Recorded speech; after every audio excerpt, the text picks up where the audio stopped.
RDC TV. O Rio Grande se conecta aqui.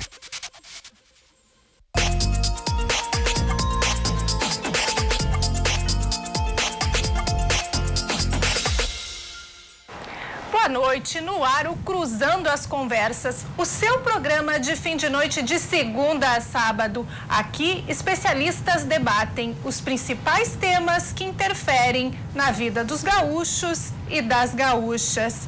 E o ministro Edson Fachin enviou nesta terça-feira um novo pedido de habeas corpus do ex-presidente Luiz Inácio Lula da Silva para a segunda turma do Supremo Tribunal Federal.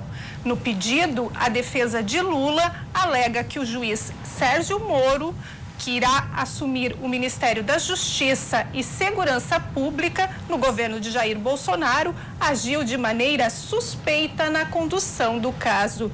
Ainda, conforme a defesa do ex-presidente, abre aspas, Lula está sendo vítima de verdadeira caçada judicial, entabulada por um agente togado que se utilizou indevidamente de expedientes jurídicos para perseguir politicamente um cidadão, buscando nulificar uma a uma suas liberdades e seus direitos. Fecha aspas. Para debater, recebemos e agradecemos as presenças da advogada criminalista Marília Vargas. Boa noite. Boa noite. Do advogado Pedro Mércio. Boa noite. Do advogado Márcio Medeiros Félix. Boa noite. E do advogado Julian Lisboa. Boa noite. Boa noite a todos. E a sua participação é fundamental. Mande sua pergunta ou comentário através do Facebook /RDC TV Digital e pelo WhatsApp 99815-9990. Eu gostaria de começar com o Julian perguntando como é que ele vê essa questão. A pergunta é se é uma caçada ou o cumprimento da lei. Lula é ou não alvo de caçada judicial? No meu entendimento, sim. E essa resposta pode ser dada em dois tempos. A Lava Jato, até a condução coercitiva do Lula, a gente não identificava um elemento de seletividade nela.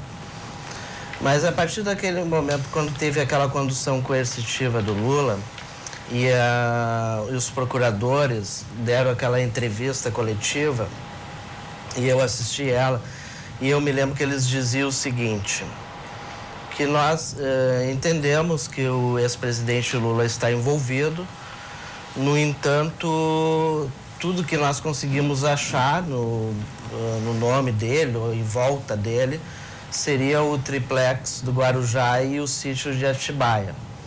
Por que nós temos que dizer isso aí? Porque nós estamos falando aí o Petrolão em si, todo esse evento, ele envolve aí cifras de bilhões de reais, né? Bilhões de dólares. E, naturalmente, se houvesse um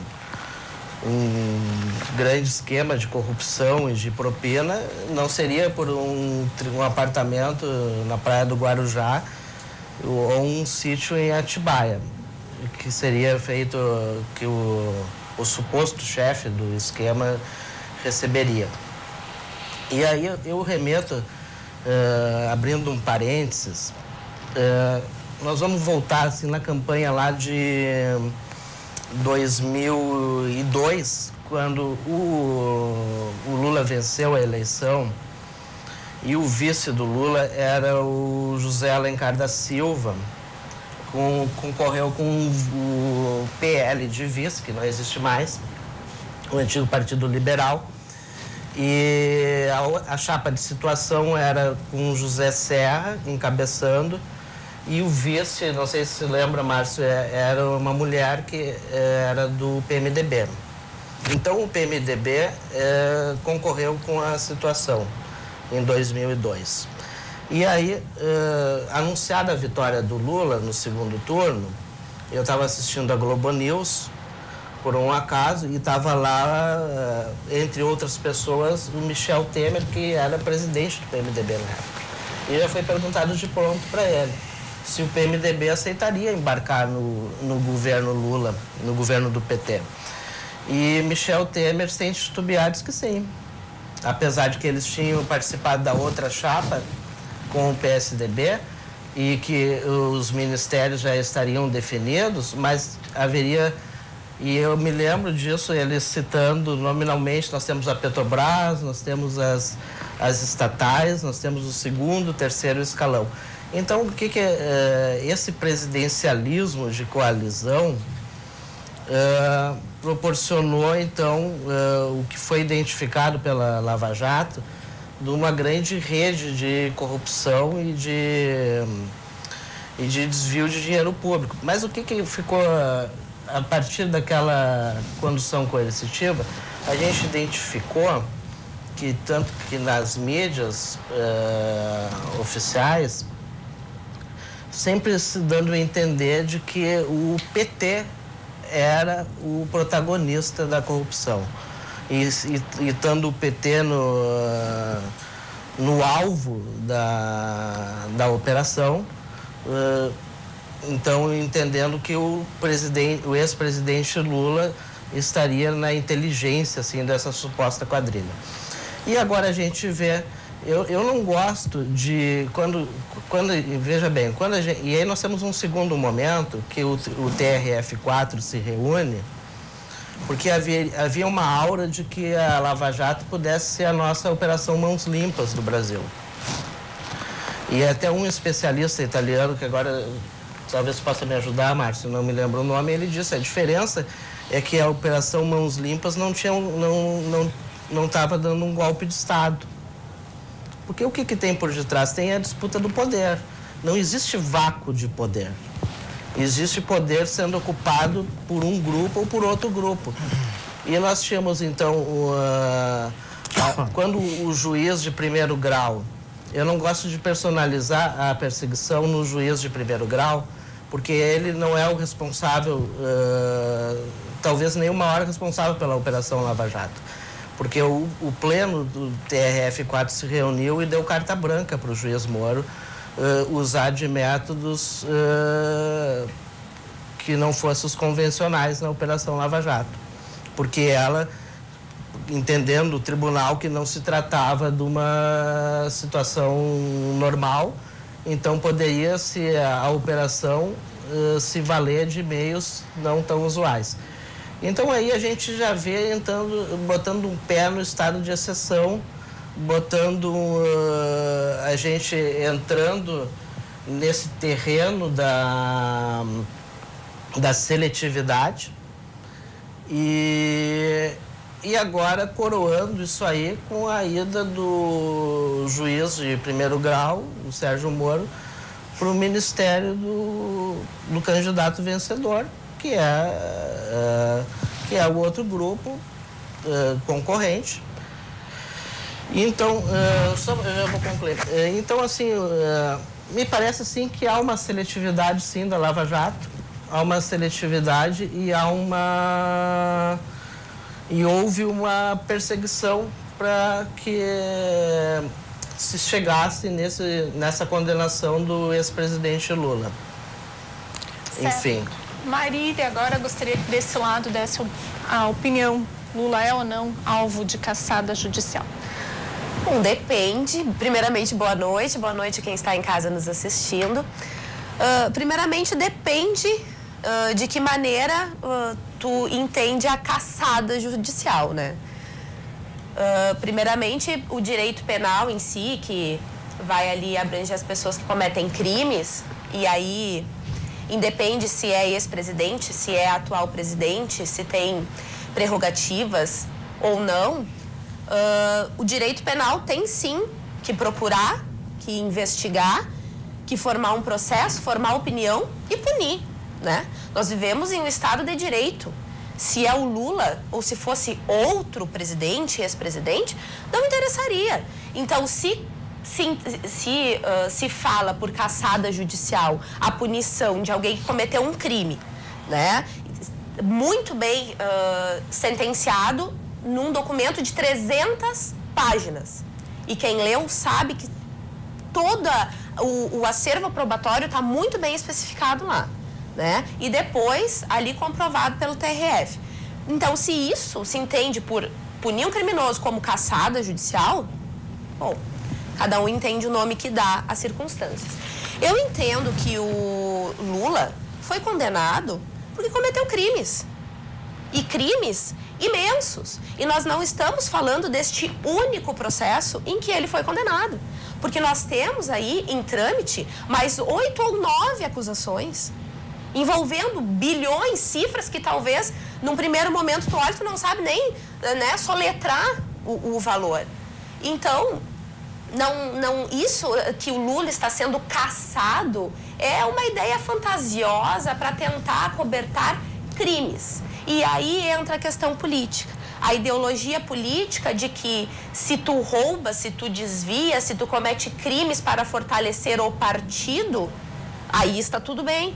Aí tu pode fazer isso. Né? Nós vemos esse tipo de argumentação em muitos discursos. E isso é totalmente inadmissível, porque a lei serve para todos. Serve para mim, que não tenho a ambição de chegar a um cargo tão alto, e serve para ele, sim, que foi eleito democraticamente como presidente da República, mas que deu, sim, e agora vou utilizar uma expressão que tá sendo bem veiculada, deu suas caneladas, cometeu seus erros, e como um cidadão comum tem que pagar pelos crimes que cometeu.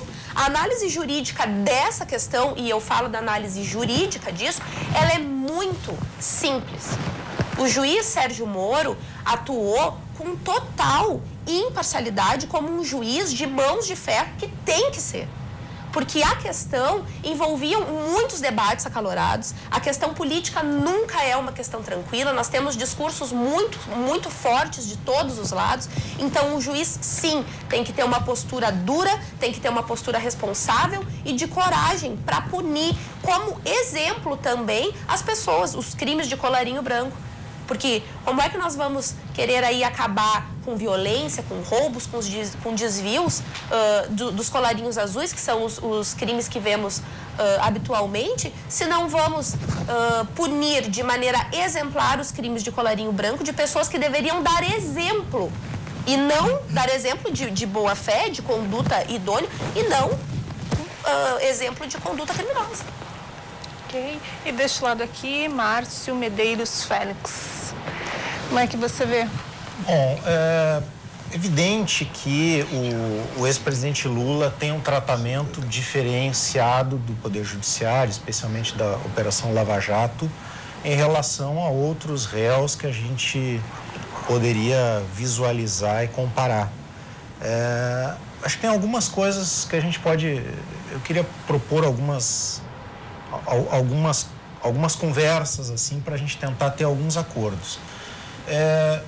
Evidentemente que a Operação Lava Jato ela tem méritos, né, no seu objetivo, naquilo que traz, no sentido de desvelar um conjunto de situações, de esquemas de corrupção, e ela, eu acredito que há saldo positivo para o país em alguns aspectos.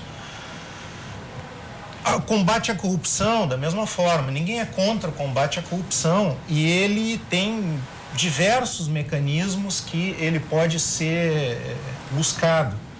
E aí eu acho que entra talvez um ponto de primeira divergência fundamental, porque embora eu não sou contra que a Lava Jato exista, não acho que ela devesse voltar à sua estaca zero, mas ela tem um conjunto de métodos para, em nome de combater a corrupção, em nome do fim, combate à corrupção, ela tem um conjunto de meios que são estranhos ao Estado Democrático de Direito, afronta a Constituição, afronta o processo penal, afronta o direito penal brasileiro, e isso é evidente, né?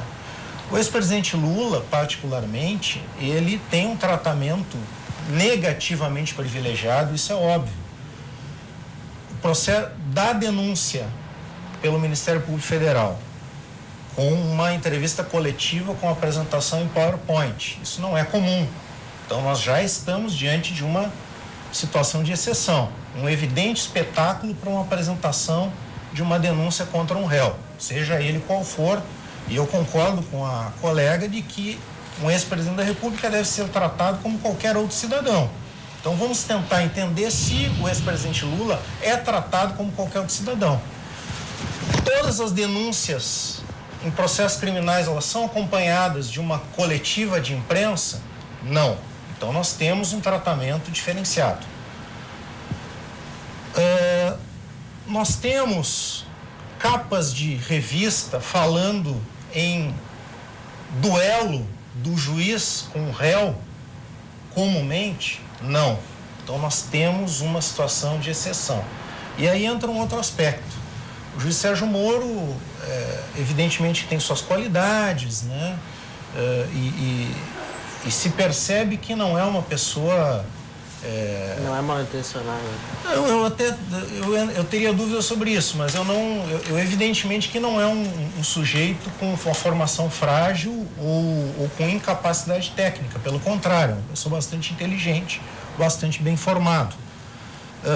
No entanto, me causa estranheza, me preocupa que a gente trate juízes como heróis ou como comandantes de um processo de combate à corrupção. E esse papel do juiz herói, do juiz inquisidor, do juiz que tem compromisso com o resultado do processo, isso é muito grave para o processo penal e certamente os colegas que trabalham em direito penal, trabalham com defesa, né, certamente se preocupariam em chegar numa audiência onde o juiz já adotou uma postura adversarial em relação ao réu. É o que aconteceu com o ex-presidente Lula. Todos nós que assistimos o depoimento de quase 6 horas do ex-presidente para o juiz Sérgio Moro, viu ali uma disputa de fato.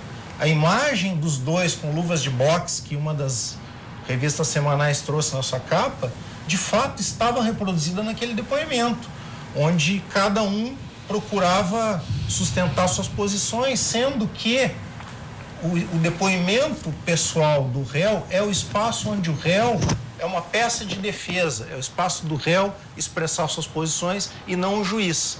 A sentença de 230 e poucas páginas, que não é algo também comum no processo penal brasileiro, é antes de mais nada um espaço cheio de adjetivos, cheio de explicações pessoais, cheios de juízos de valor do julgador Sérgio Moro sobre políticas públicas, sobre a história do réu, naquilo que dentro do direito penal costuma se chamar muito mais de direito penal do autor, do fato, do que um julgamento do fato criminal objeto do processo.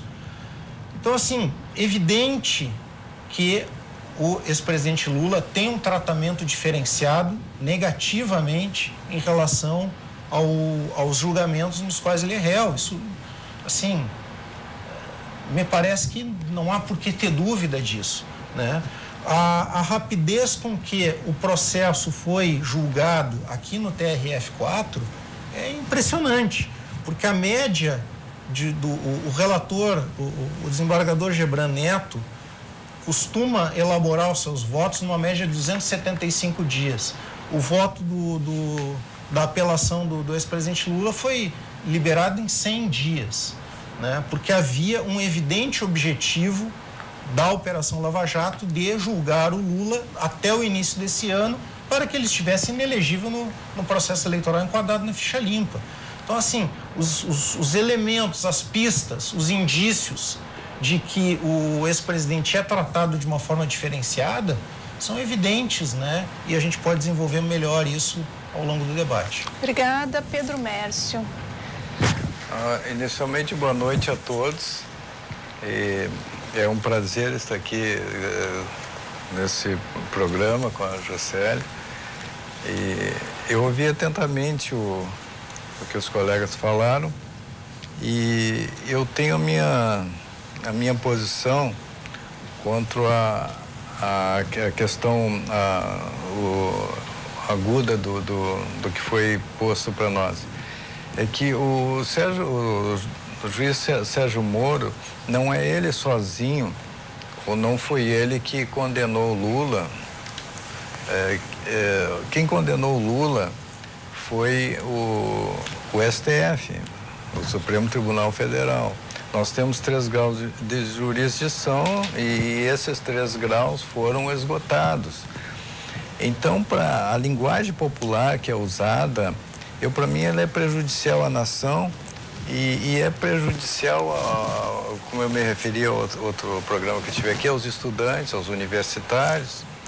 E eu acho que nós temos que tomar um caminho da verdade e um caminho do fato, dos fatos. E eu vi o colega falar um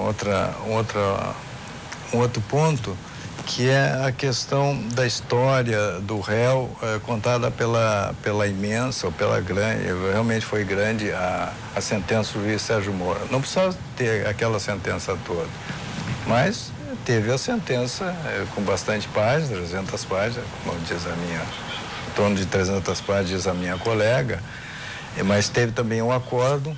E nisso, eu acho que para o direito penal é importante os universitários, pelo menos, saberem que o Lula é reincidente. O Lula é um anistiado político.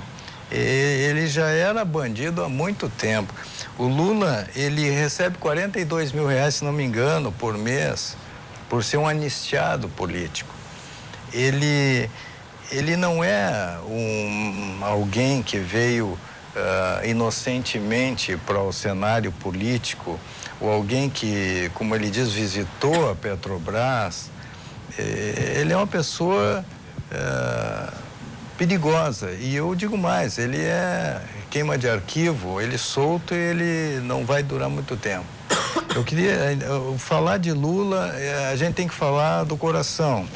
Então, eu vou continuar mais uns pontinhos, vou esgotar o meu tempo aqui, dizendo que chamar o Lula de cidadão, eu digo que tipo de cidadão ele é. Ele é o tipo de cidadão que o pessoal, o pessoal mais à esquerda, como se diz, o pessoal que hoje vai estar na oposição, chama de cidadão aquele rapaz, ou aquele menino, ou aquele indivíduo que está com um fuzil na mão e está caminhando, etc. Ou está caminhando com um fuzil na mão, caminhando normalmente com um fuzil na mão, nas costas, e mais um fuzil atrás, uma pistola na cintura, e vamos dizer que seja de lado ou de costa, e aí pode até ser abatido por um policial. E eu já vi esse discurso, é um cidadão, então o cidadão foi abatido, o cidadão não pode ser abatido, o cidadão tomou um tiro. O Lula é esse cidadão, é um cidadão altamente pernicioso, um cidadão que, como disse o meu colega, foi só no sítio de Atibaia, que é um sítiozinho. Realmente o sítio de Atibaia é uma porcariazinha bem chubrega mesmo. Só que tem um detalhe, são bilhões e trilhões de dólares, são bilhões de dólares roubados da Petrobras, que desviados da Petrobras, onde o Lula, que tinha todo o conselho da Petrobras e todos da Petrobras sob controle dele, ele diz visitar a Petrobras. Então a linguagem dele, essa é uma linguagem perniciosa, que os universitários me ajudem, ou pensem um pouco antes ou leiam o livro do Olavo de Carvalho, leiam o Olavo de Carvalho para aprender que essa linguagem do visitar a Petrobras é uma linguagem que nos ofende todos os brasileiros. O Lula não visitou a Petrobras, o Lula é a Petrobras. O Lula colocou todos na Petrobras. O Lula era o dono da Petrobras. O Lula transformou a Petrobras em Friboi, e de Friboi 75 empresas americanas.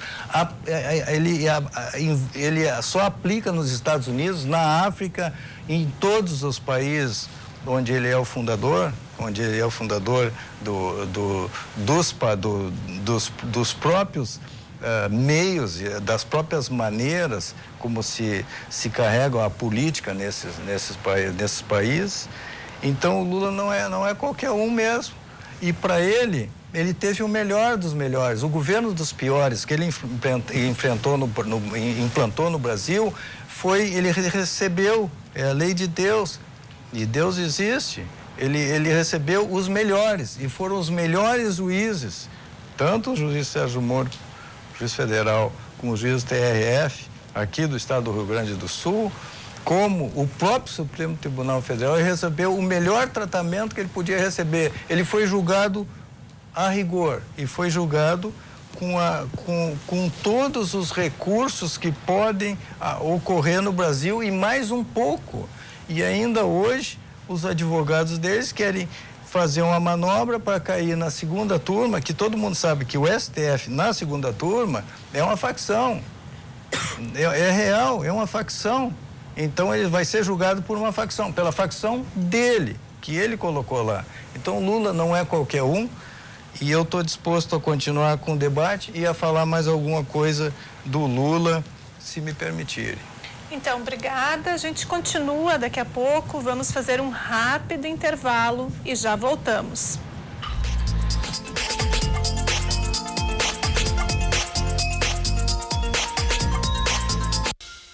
Estamos de volta e o Cruzando as Conversas desta noite está debatendo: Lula é ou não alvo de caçada judicial?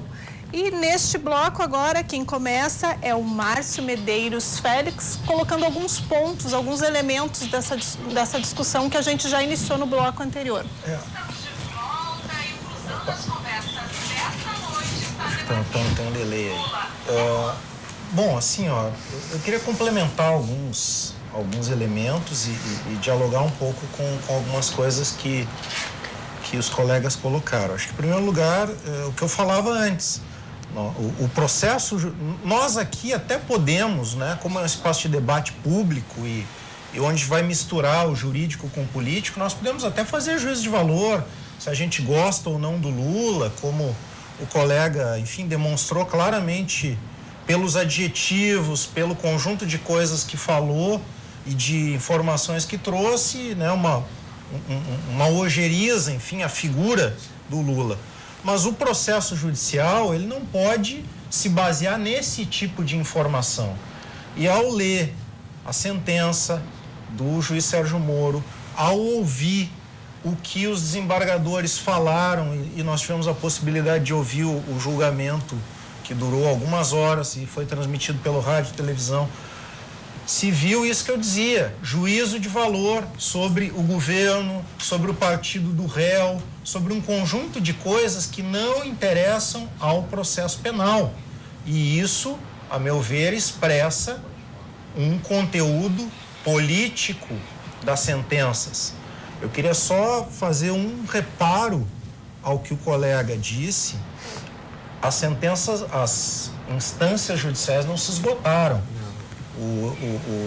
O ex-presidente foi julgado pelo primeiro grau, pelo segundo grau, e tem recursos no STJ, STF, que estão aguardando julgamento. E eu espero que essas cortes façam um julgamento mais rigoroso, mais criterioso e adequado à sua jurisprudência, onde não costumam manter condenação sem prova. E o Lula é condenado por receber um apartamento que nunca foi dele, por lavar dinheiro sem ter recebido dinheiro. É um absurdo, né, a condenação dele. O juiz Sérgio Moro, essa ida dele definitiva para o cenário da disputa política, e não me venham falar que o ministro da Justiça é um cargo técnico, que nunca foi e não tem como ser. O Ministério, ele vai centralizar Polícia Federal, COAF, que cuida de lavagem de dinheiro, movimentações financeiras, Controladoria Geral da União. Ele vai ser um super-ministro de um governo político eleito. Então não tem essa de ministro da Justiça técnico. Ele está entrando no cenário da política. Isso se já não faz política há muito tempo. Eu entendo que faça, tanto assim que as declarações públicas que sempre deu sobre o processo que iria julgar, responder advogado de réu publicamente, um conjunto de posturas que não cabe a um julgador ter. E aí nós precisamos entender o seguinte: hoje é o Lula, amanhã é outra personalidade pública qualquer, amanhã é qualquer um de nós, porque nenhum de nós está livre de ser acusado de ter cometido um crime qualquer. Nenhum de nós, advogado, está livre de enfrentar, mesmo como advogado, esse tipo de arbitrariedade que a gente vê na Lava Jato. Eu não quero chegar numa sala de audiência e ter um juiz que me tira para inimigo ou que tira o meu cliente para inimigo. Então, assim, tem um conjunto de absurdos nesse negócio que precisam ser pontuados, não porque é o Lula. Eu tenho respeito pelo Lula, tenho consideração, acho que foi um bom presidente, votei nele.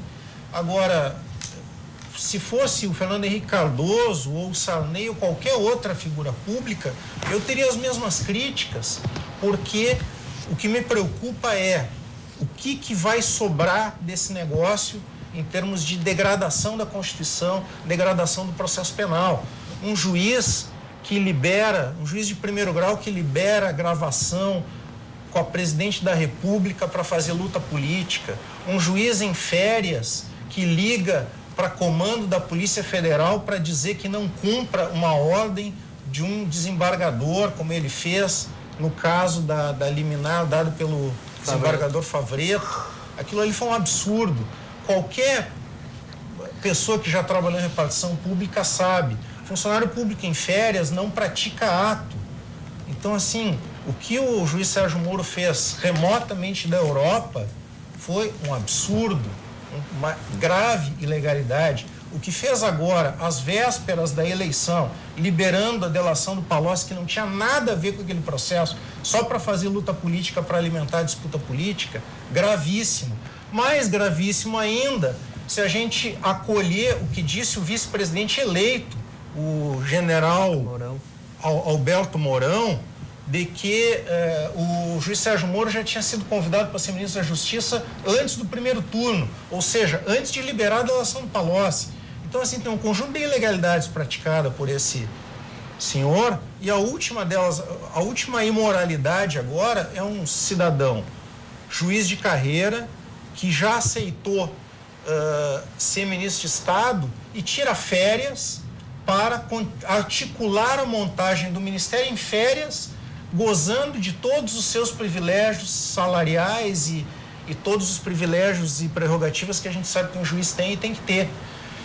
E nesse período de férias, onde ele continua sendo o juiz diretor da vara federal que comanda a Lava Jato, e, portanto, tem ascendência hierárquica sobre os servidores, nomeou certamente vários dos servidores cargo em comissão que estão ali, funções gratificadas, etc. e tal, e continua presidindo aquela vara, e o ex-presidente Lula vai ser inquirido agora no outro processo penal no dia 14 de novembro, na vara que é presidida pelo juiz Sérgio Moro, futuro ministro da Justiça.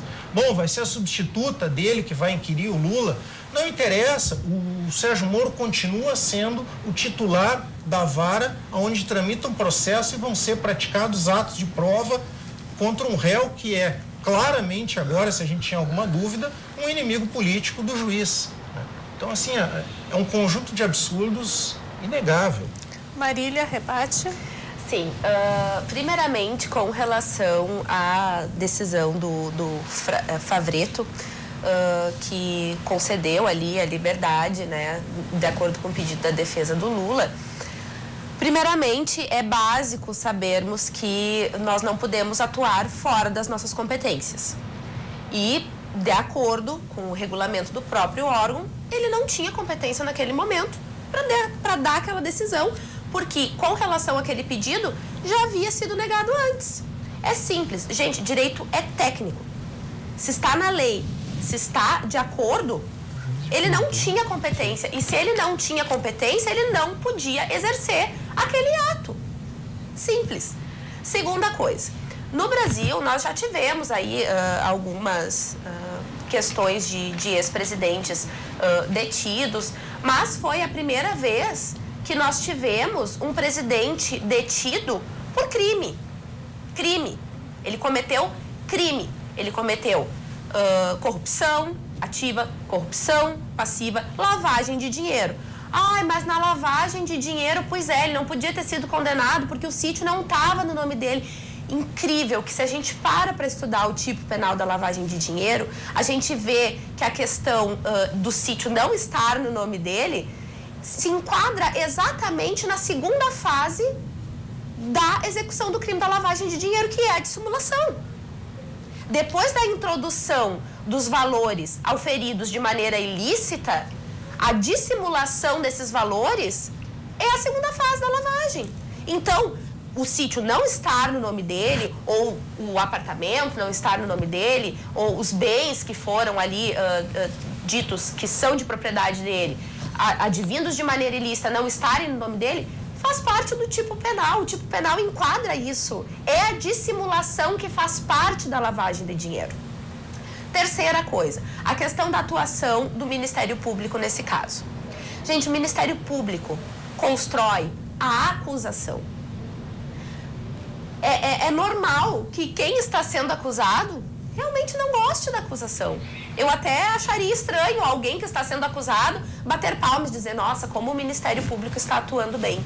O Ministério Público atuou dentro do liame legal que lhe é dado.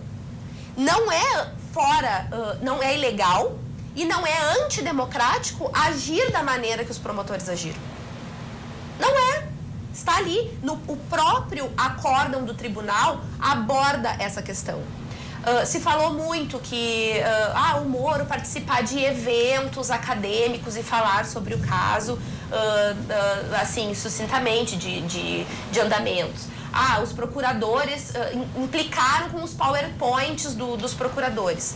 Gente, isso não é ilegal, isso não é ilícito e não é antidemocrático, né? O processo não é segredo de justiça, a não ser as provas que estejam sendo formuladas e avaliadas. Então, não se vê problema nenhum. O próprio acórdão que condenou, em segunda instância, o ex-presidente aos 12 anos, aponta isso. Não há ilegalidade, não há atuação fora dos parâmetros democráticos. Eu acho que a discussão se torna um círculo vicioso, porque a gente tem que acabar discutindo questões básicas do direito. Tudo que foi feito, por exemplo, a condução coercitiva, fizeram um estardalhaço, meu Deus, o Lula está sendo conduzido coercitivamente. Parem para analisar. Várias pessoas que se negam a prestar seu depoimento são conduzidos coercitivamente. Por que o Lula, que estava ali apresentando entraves para esse depoimento, não seria conduzido coercitivamente? Não estava apresentando entraves. Foi chamado 2 vezes a se apresentar na Polícia Federal e não apareceu. Aí não é apresentar entrave.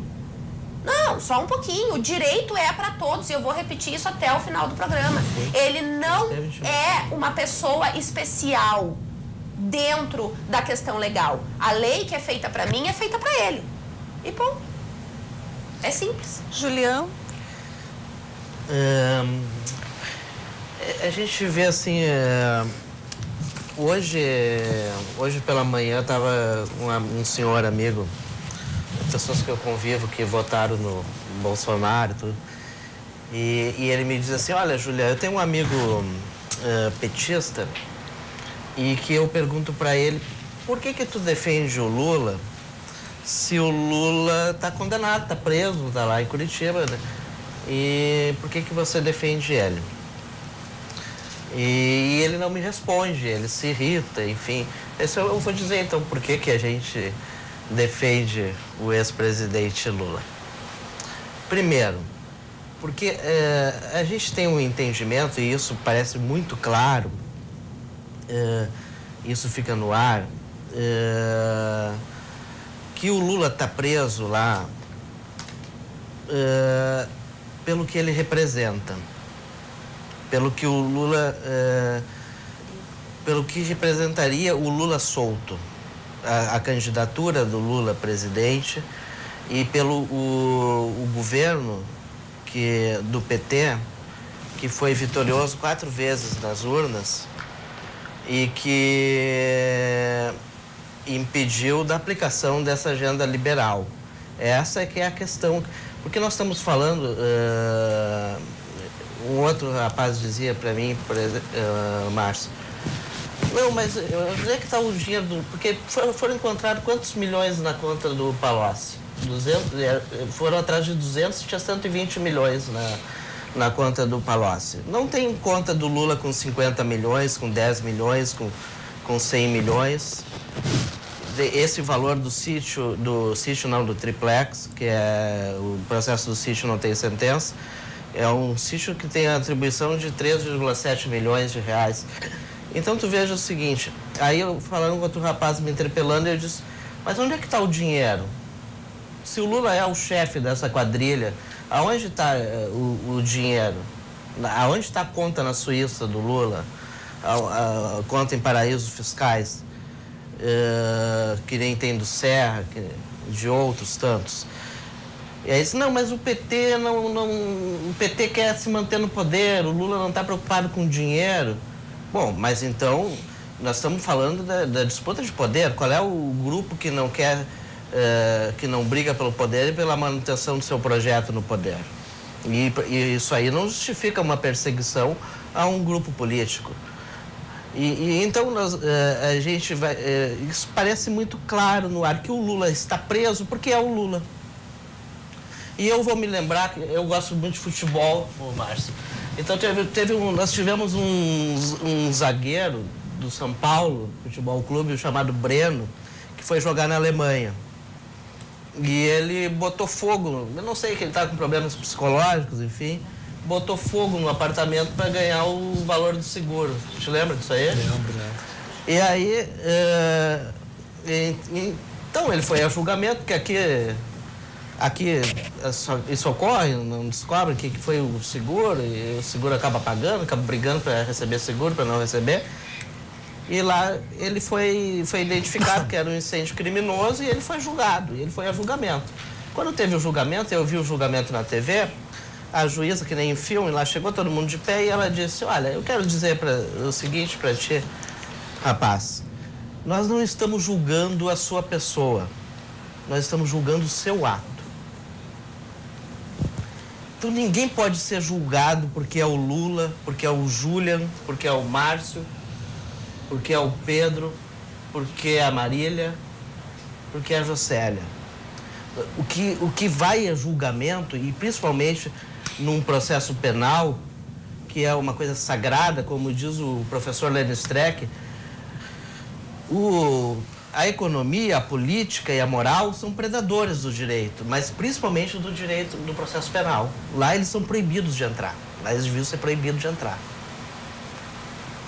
Ninguém pode ser julgado porque é alguém. Você é o Lula, então você tem que ter tem que ter cometido algum crime, nós vamos achar um crime para ti. E é isso que metade do Brasil talvez esteja pensando. Respeitamos a outra metade que entende que está tudo certo. Respeitamos. Mas nós nos reservamos, nós que militamos no direito, nos reservamos a prerrogativa de ter esse olhar. Porque hoje, como eu estava falando, né, Marília? Hoje, isso está se voltando contra o PT e contra a esquerda. Amanhã pode ser contra vocês. Amanhã pode ser vocês. Porque vai... um amigo meu que não quero fugir do meu foco, mas um amigo meu que dizia o seguinte, mas como? O Haddad tem processos de improbidade administrativa. Como é que um cara vai ser prefeito numa cidade como São Paulo, como Pelotas, como Porto Alegre, vai ser governador nos tempos de hoje, governador do estado, do Rio Grande do Sul, de São Paulo, sem ter um processo de improbidade administrativa? Como é que vai ter o controle de tudo, Marília? Como é que tu vai ter o controle, como é que o Bolsonaro vai ter controle de tudo que acontece dentro do governo, que vai começar agora em 1º de janeiro? Nem se ele fosse o super-homem ele não teria. É impossível, tem que delegar e a gente não podemos entrar não podemos usar essa guerra porque essa guerra está já destruiu o tecido social brasileiro. E eu falo assim, eu falo como petista, mas poderia ser qualquer outro partido, poderia ser o outro lado, como disse o Márcio. Se fosse o Bolsonaro preso lá em Curitiba, nas mesmas condições, nós estaríamos defendendo aqui da mesma forma. Apesar de nós não compartilhar do mesmo pensamento, nós não temos nada contra o liberalismo, nada contra a agenda liberal, mas desde que ela vença nas urnas, como venceu agora. Agora a agenda liberal venceu nas urnas. Então agora ninguém aqui está reclamando das urnas, de que a urna é roubada, que tem fraude. Não, nós reconhecemos a vitória do candidato de extrema-direita, do jogo democrático, e ele vai aplicar o programa dele, que é a agenda liberal, que foi isso que ele se propôs. E nós respeitamos isso, porque isso faz parte do jogo democrático. Agora, o que não faz parte do jogo democrático é usar instrumentos e instituições a favor de um grupo e contra outro. Porque aí eu respondi para esse amigo, Pedro, Marília, ele disse assim, gente, eu estou com 44 anos, pouco mais que a Marília, que o Márcio, o pessoal que deve regular com o Pedro aqui de idade, né, Pedro? A gente já viveu um pedaço da vida grande. A gente já viveu a nossa vida. Talvez a gente não vai mudar muito a minha vida até o final. Eu já vivi, de repente, mais da metade da vida. Agora, quando nós estamos falando da entrega do nosso petróleo, Marília, eu vou te dar um dado aqui, ó.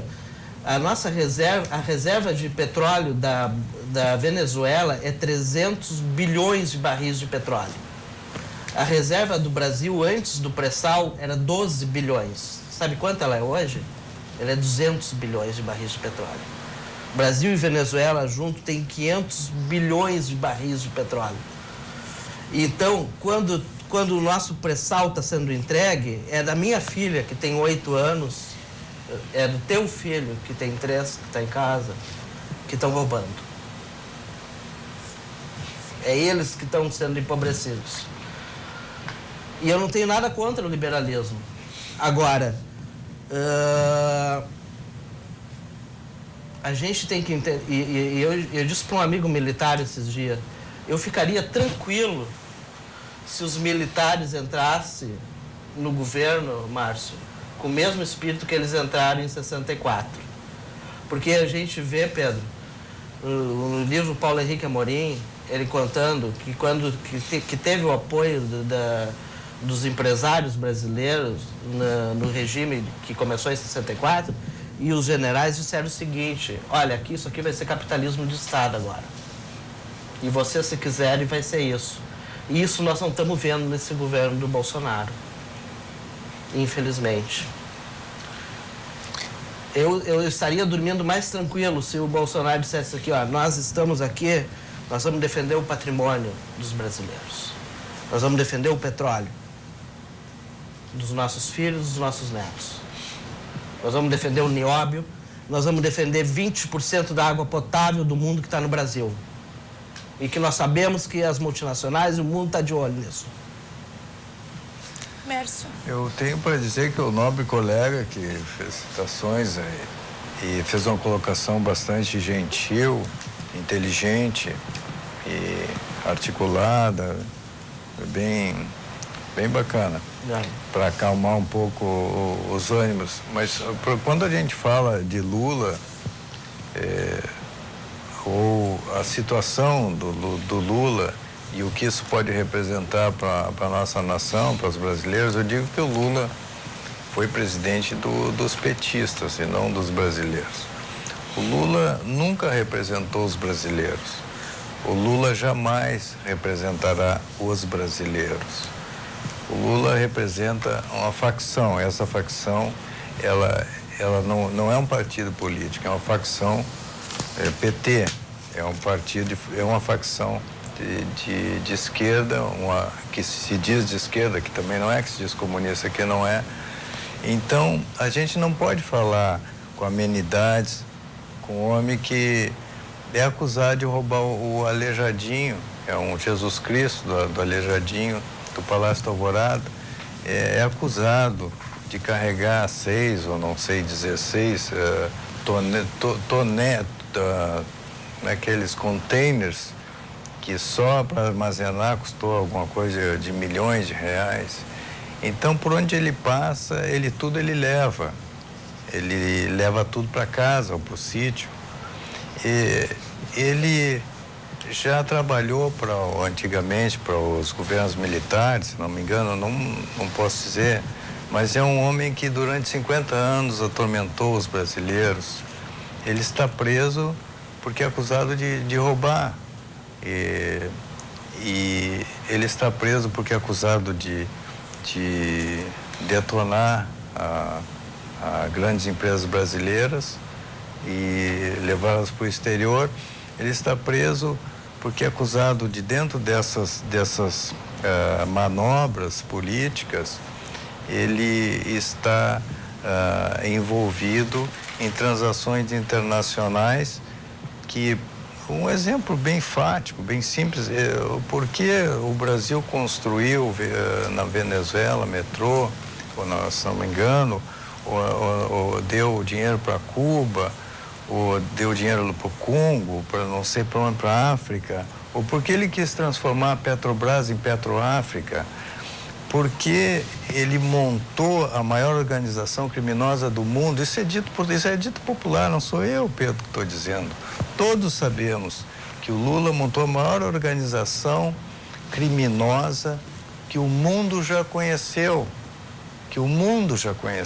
São bilhões de reais, bilhões. Então, o colega disse que não sabia por que o Lula estava preso.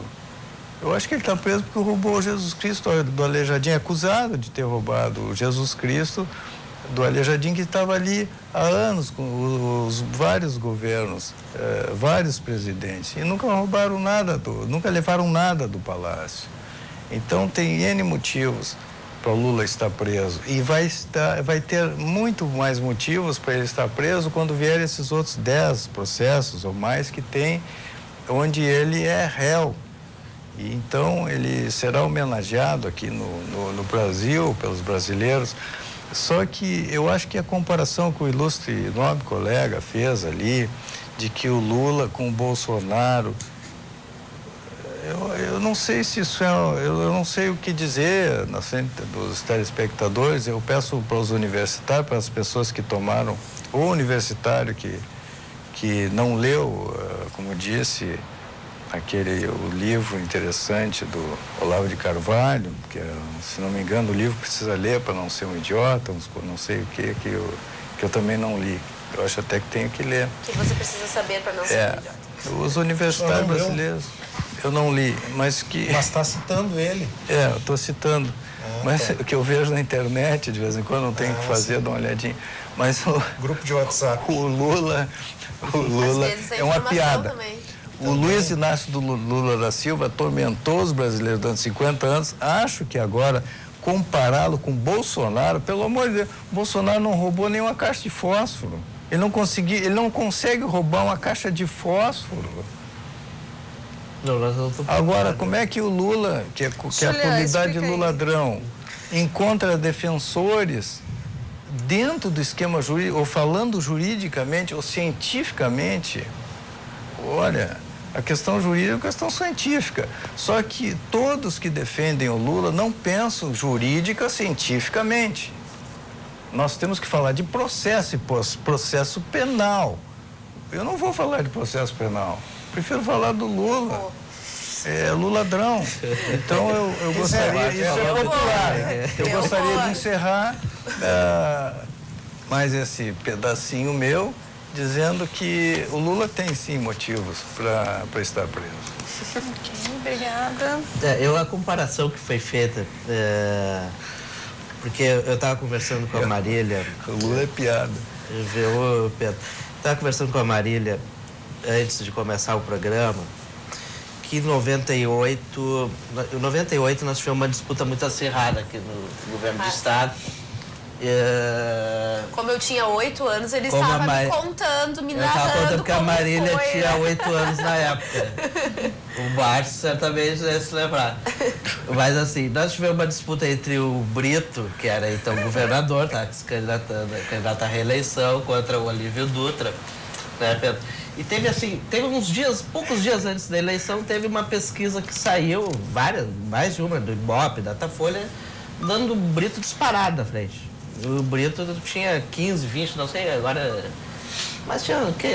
Sim. Mas estava liquidada. Estava liquidada a coisa. Que nem essa agora aqui. Né?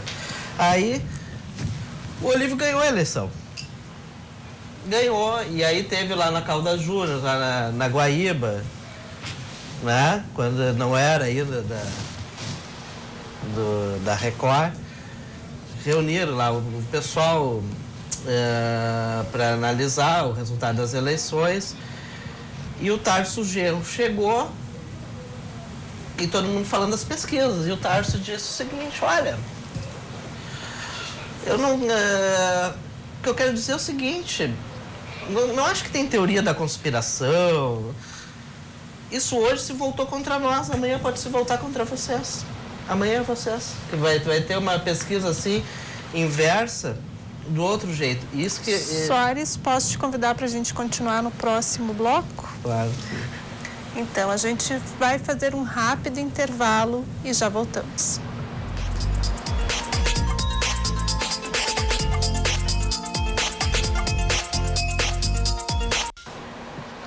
Estamos de volta e o Cruzando as Conversas desta noite está debatendo sobre Lula é ou não alvo de caçada judicial.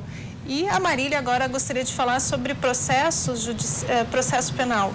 Sobre as questões processuais mesmo, né? Eu gosto de me ater a essas questões, às questões do processo, porque é a velha máxima que contra fatos não há argumentos, né? Então, o que acontece? Primeiramente, eu estava ali fora conversando com o Julianos, tivemos uma conversa bem legal e nós estávamos dizendo que realmente o ânimo que se criou hoje com relação à política é tudo muito extremado e uma demonização da política, que foi até as palavras que o Juliano usou. E isso é muito temerário, porque nós chegamos à conclusão que essa demonização da política, hoje eu estava com a polícia na cabeça, a demonização da política leva a uma alienação da sociedade com relação a ela. E isso não pode acontecer. Porque o que acontece? No PT, aconteceu, né? No PT aconteceu essa questão do Lula. Aconteceu. Como aconteceram, ou acontecerá, espero que não, em outros partidos. Hoje aconteceu com o Lula.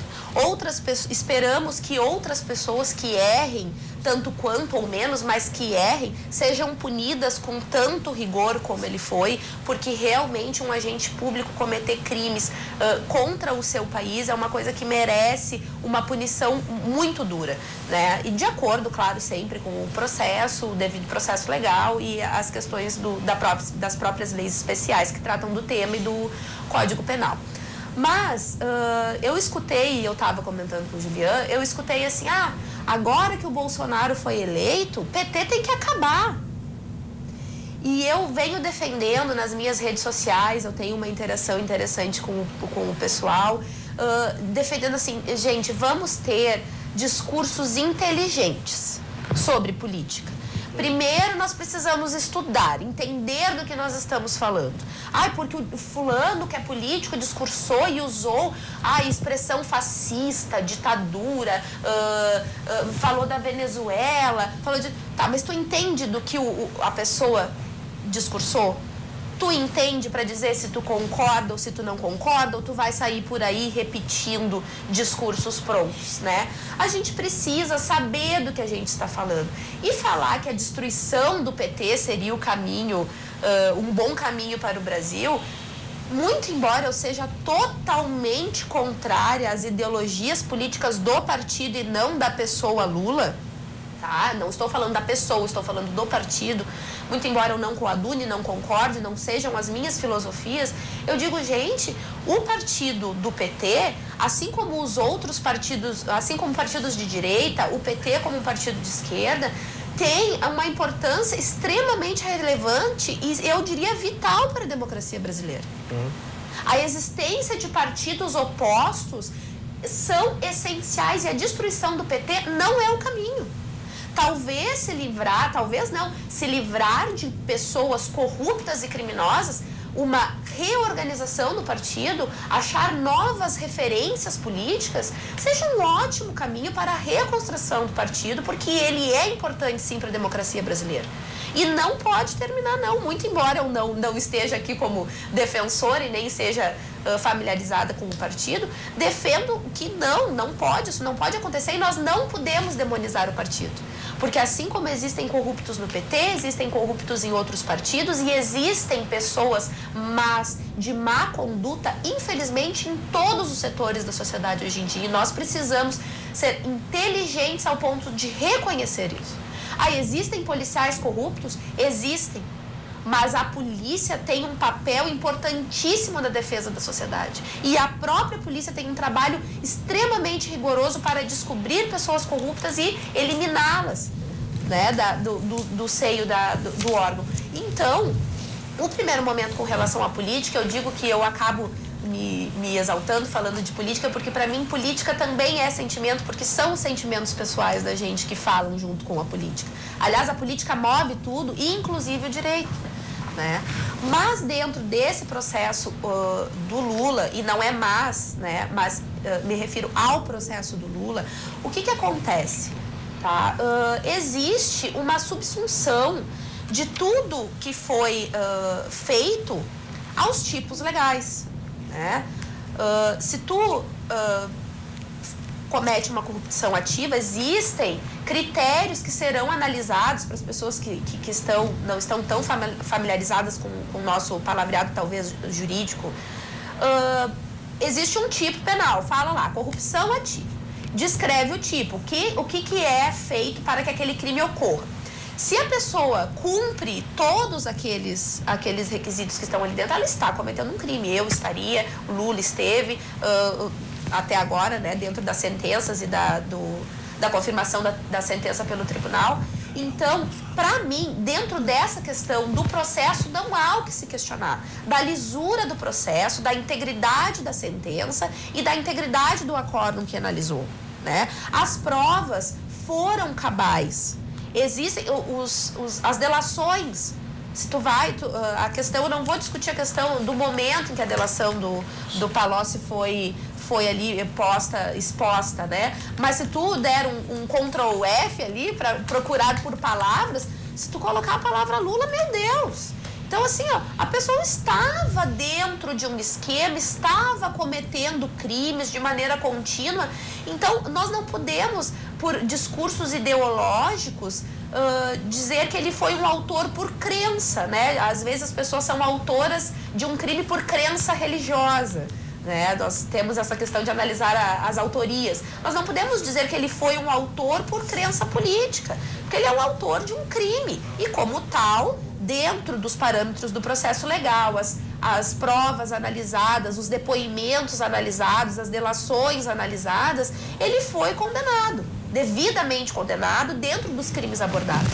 Então, com relação a processo, o processo correu com uma lisura, né? E infelizmente, nós temos que dizer, o ex-presidente Lula é um criminoso porque cometeu um fato criminoso. E aí nós não podemos mais falar que ele está sendo caçado politicamente pelo que ele fez ou pelo que ele deixou de fazer. Para mim, o Lula foi um grande... nós temos um livro que é o Caçador de Sonhos, Caçador de Ilusões. O Lula foi fez um grande plantio de ilusões, né? Porque se nós formos ver, toda essa questão tirou milhões de pessoas da pobreza, vai estudar, vai ver ali a questão dos dados. Gente, não tirou, desculpa, mas não tirou. O sentimento de riqueza vieram por outros caminhos, né? E não foi o Lula um mágico. Tá? A questão, o Lula criou o FIES. Não, gente, o Lula não criou o FIES. Tal. Ele pode ter mudado a questão de nome, como o Fernando Henrique fez, mudou de nome. Mas o FIES é muito mais antigo, é lá dos militares. Né? Então, por exemplo, criou 16 faculdades. Não, criou 6, mas espera aí, criou 4, porque 2 ele só mudou de nome. Uma é existente desde 1919, mas ele disse que a criação foi dele. Então, assim, um grande plantador de ilusões, tem um discurso muito interessante que realmente move, carrega consigo a massa da sociedade, né? Mas isso não é o suficiente para defendê-lo e isso não é o suficiente para dizer que ele não cometeu um crime, infelizmente. Obrigada, Félix. Primeiro, eu queria só repor uma questão que o colega mencionou sobre a estátua do Aleijadinho, não sei o quê. Saber que história é essa, porque senão fica passando como verdade uma coisa que não é, né? Não me consta, nunca ouvi falar dessa história que o doutor trouxe agora para o ar aqui.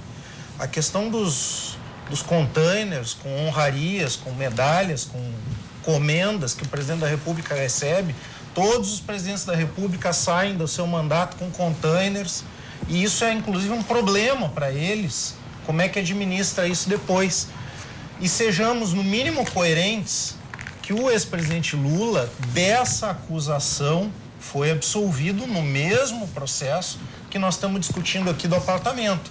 Então, assim, nós temos que ser coerentes. Se a gente acredita no juízo infalível do Dr. Sérgio Moro, ele absolveu o Lula em relação ao acervo pessoal. Então, nesse aspecto, não dá para continuar dizendo que o Lula cometeu um crime e roubou coisa do Palácio, porque ele foi absolvido dessa acusação. Então, acho que era importante colocar isso para não ficar como passado sem contestar. A outra coisa, essa história dos milhões no exterior, eu cheguei a ouvir o doutor falar em Friboi. Peraí, nós não vamos agora aqui, não é a história de que o Lula é o dono da Friboi, né? Pelo amor de Deus. Eu acho que a colega Marília colocou uma série de coisas interessantes no início da fala dela. Deixa eu só te trazer a informação aqui, ó, que a Polícia Federal encontra cofre de Lula com joias e obras de arte. Localizado na sala da agência do Banco do Brasil, o acervo está guardado em 23 caixas lacradas desde janeiro de 2011 e inclui o crucifixo que havia desaparecido do Planalto, que é do Jesus Cristo de obra do Aleijadinho. E ele foi absolvido dessa não, acusação. eu só digo a informação, não com relação à acusação. Eu reitero isso, ele foi absolvido dessa parte da acusação no mesmo processo. Mas, retomando, eu acho que a colega, a parte final da fala da colega, eu discordo, evidentemente, mas eu acho que no início ela colocava alguns elementos que são interessantes, porque eu acho que nós também, num momento de tanta polarização, de tanta guerra política, né, a gente também precisa tentar construir alguns consensos. E me alivia ver uma pessoa de uma outra posição política, né, que defende o governo que está chegando aí, falar, claro, não vi aqui falar em caçar registro de partido, acabar com o ativismo, esse tipo de coisa. Então eu vejo com alívio isso e eu espero que esse ideário passe a ter mais relevância no campo político da direita, da centro-direita brasileira, ou como nós quiser chamar, porque eu acho que nós precisamos avançar na democracia e não retroceder. Me assusta muito o discurso que relativiza as barbaridades, as violações de direitos humanos cometidas na ditadura militar. Me assusta muito o presidente da República eleito falando em botar a oposição na ponta da praia. Quando ele fala disso, a Ponta da Praia era um quartel onde se torturavam opositores do regime militar. Me assusta o presidente da República eleito falar em acabar com o ativismo, quando as democracias modernas e saudáveis, elas são feitas exatamente da mobilização da sociedade civil pressionando o governo. E aí não são só, quando a gente fala em movimento social, não é só MST, e movimentos de esquerda, é também o restante da sociedade, as demais expressões da sociedade, Ou as entidades empresariais são o quê, senão também o movimento social, senão também mobilização da sociedade civil, e a gente tem visto quanto elas têm tido peso aí, inclusive na elaboração das políticas que venceram essa eleição. O quanto o empresariado, inclusive, afrontando a legislação eleitoral em alguns aspectos, contribuíram na eleição do presidente eleito. Então, assim, nós precisamos avançar na democracia, nós precisamos aperfeiçoar nossa legislação. Combater a corrupção não é só prender o adversário político. Combater a corrupção é o que se faz no Tribunal de Contas, por exemplo. Se você conversar com técnicos do Tribunal de Contas, você vai ver um trabalho meritório que é feito na rotina, sem entrevista coletiva, sem espetáculo, sem prender ninguém, sem fazer fanfarra, mas é cruzar contrato de todas as prefeituras, apontar por que uma folha é comprada por X num determinado município e por 5X no outro, chama o prefeito para saber. É assim que se combate corrupção, com uma série de mecanismos que só uma democracia saudável, aberta e transparente é capaz de gerar. Então, assim, nesse sentido, eu fiquei feliz com uma parte da fala da colega nesse sentido. É com a democracia, é com o confronto de ideias, é com uma oposição saudável, cumprindo o seu papel, com direito de expressão, é com uma imprensa livre, é com todas as expressões. Nós atualmente vivemos num momento em que o acesso à informação está mais democratizado, mas ele também não pode ser o liberou geral. Nós precisamos saber quem é que está cometendo crime na internet e buscar também, porque isso também é uma forma de corrupção que corrompe a nossa democracia, abala a nossa democracia, abala o direito de decisão das pessoas. Então, assim, tem uma série de mecanismos que a gente já conquistou, tem uma série de outros mecanismos que a gente precisa aperfeiçoar, e é isso. A esquerda dirigiu o governo federal durante 12, 13 anos, até o golpe parlamentar, ou impeachment, como quiser chamar. Agora, um campo de extrema direita, né, vai dirigir o governo, vai controlar o governo e vai ter apoio de outros setores. O Renan Calheiro já estava sinalizando que pode apoiar. Então, quer dizer, nós vamos ter aí um governo com algumas peças novas, outras nem tanto, e uma parcela do sistema partidário que foi governo durante um período vai estar na oposição agora e tem o direito de fazer isso, tem a obrigação de fazer isso de uma forma responsável. Então, é assim que a gente avança a democracia, não é ameaçando botar inimigo na cadeia ou mandar para quartel para fazer tortura, né? Então, nós precisamos avançar na democracia. Mércio, o senhor gostaria de comentar? Eu gostaria de terminar, no caso, esse bloco rebatendo o ilustre colega. Na verdade, a gente já está no bloco final. Daqui a pouco a gente vai para o encaminhamento final. Certo. Então, eu acho interessante, só que eu tenho uma triste notícia para falar para o colega, que esse cruzamento de contratos foi justamente o que levou o Lula para a cadeia, porque ele, quando foi investigado os cruzamentos dos contratos entre as empresas empreiteiras, notou-se que o Lula era um mentor disso. Então, mesmo trabalhando para o exterior ou mesmo para aqui no Brasil, o Lula participava de tudo e ele está preso, tá? Ela pegou uma cana. Eu falo a linguagem popular porque tudo que eu sei é popular, o que eu sei é cultura da internet. Eu, infelizmente, não tenho grandes culturas, né? Sou um advogado médio. Então, eu apelo para o colega para não falar em democracia. Eu acho que quem é da esquerda, ou dessa esquerda, que não pode ser vencida e não será vencida no Brasil.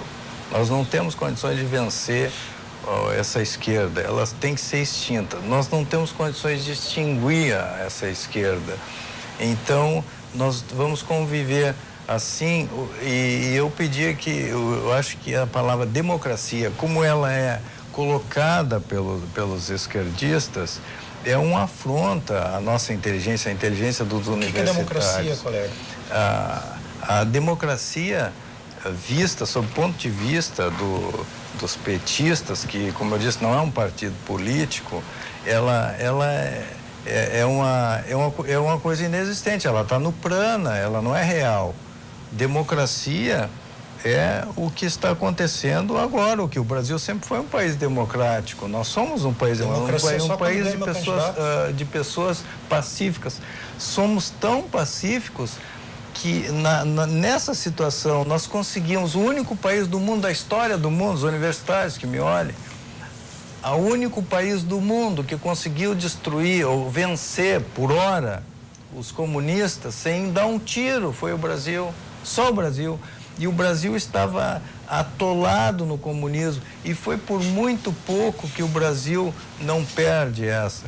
O Brasil só estava negociando só com países comunistas, totalitários e de governos de ditadores, entendeu? Louvando os ditadores e isso não foi terminado, a luta não terminou, nós só temos uma treguinha aí com o Sérgio Moro, que é um juiz de mérito, e aqui no Brasil meritocracia, como já disse no outro programa, é um palavrão, para os esquerdistas é um palavrão. Todo o Estado está completamente aparelhado para o comunismo e esses esquerdistas, esses petistas não aceitaram a vinda desse novo presidente, não aceitaram e criaram uma chamada de resistência, eu não sei do que, oposição. E de vários. Não, é que o que não é oposição, é de resistência. Fazer oposição. Não, é que eu já vou terminar, eu já vou concluir, presidente. O que o colega está colocando é que a parte dos movimentos se colocou como resistência, e realmente está um movimento de resistência. E foi justamente o que eu conversei com muitos jovens, que não existe resistência, existe uma oposição que é o normal de uma democracia. Agora, a resistência, isso não é... Você resiste a um governo imposto, que não é o que aconteceu. Você resiste a políticas que você não concorda. Só um pouquinho, deixa eu voltar aqui, Mércio, aproveitando já para finalizar a tua fala, que a gente vai encerrar o programa e eu gostaria que cada Finalizando, eu recomendo a todos os jovens que estão sofrendo essa lavagem cerebral nas universidades, a todos os ensinos médios que estão sofrendo essa lavagem cerebral desses professores comunistas que foram aparelhados, que se não forem comunistas não conseguem dar aula, a todas as professoras que estão apanhando socos nas salas de aulas e a todas as crianças que estão sofrendo abusos com a ideologia de gênero, eu apelo para esse pessoal, mais uma vez, para que eles prestem atenção e que leiam, que procurem na internet, que procurem nesses lugares onde eles possam ter uma certa cultura, evitem, então, esses meios de comunicação que são viciados e que tanto prejuízo tem dado a nossos jovens. Obrigada, Marília, rapidamente. 1 minuto, por gentileza. Tá bem, não, encerrar só, então, querendo deixar claro que dentro do tema proposto, né, se há ou não uma perseguição, para mim, já deixei bem claro, como o colega falou, que é uma defensora do governo eleito, de fato, eu sou uma franca e abertamente apoiadora do Bolsonaro, inclusive trabalho para o PSL. No entanto, a questão do processo não é uma questão... O Lula não foi condenado porque ele é o Lula.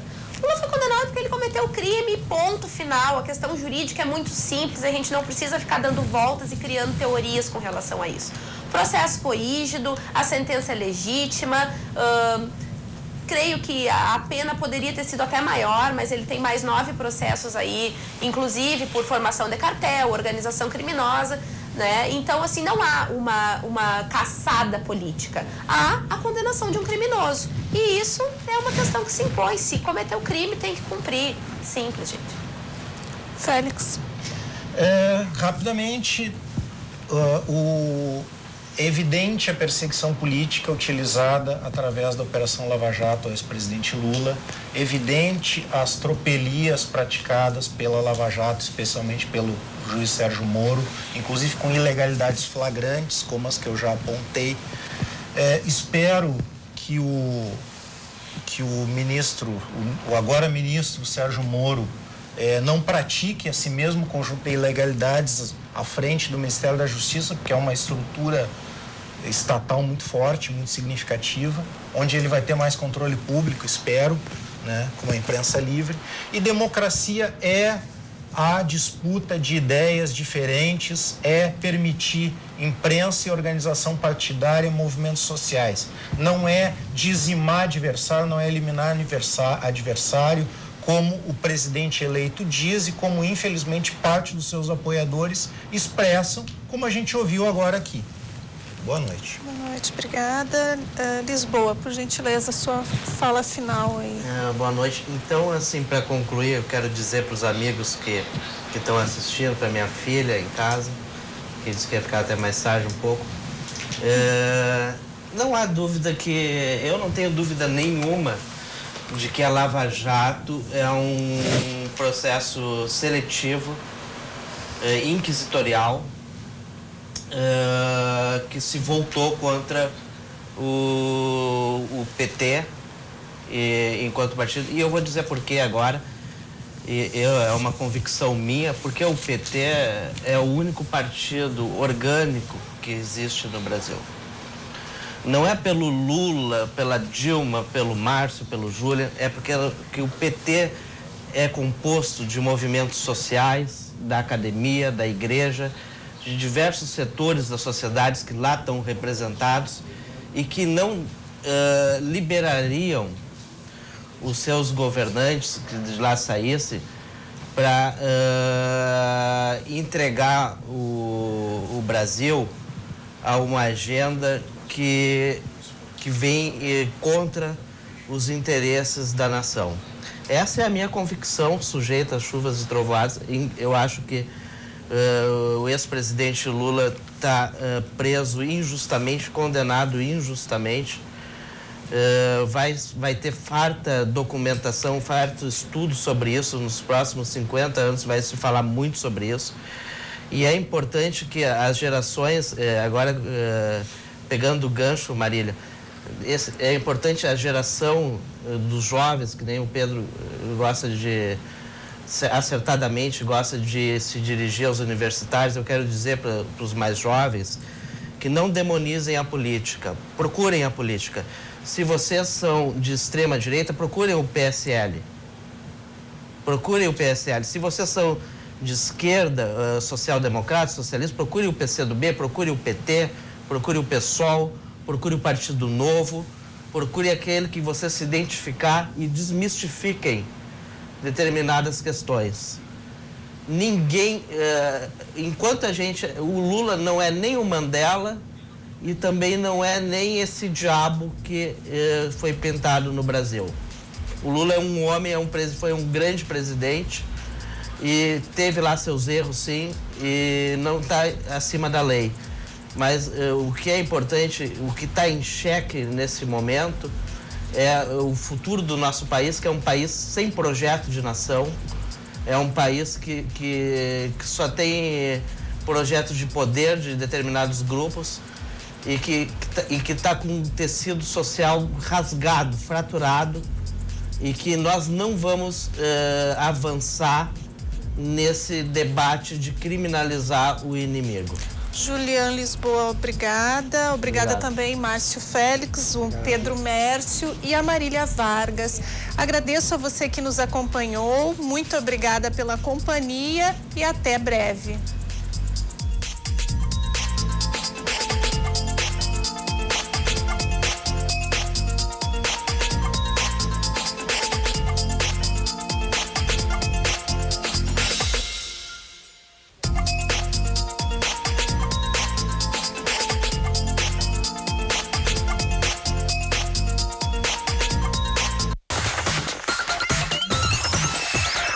RDC TV.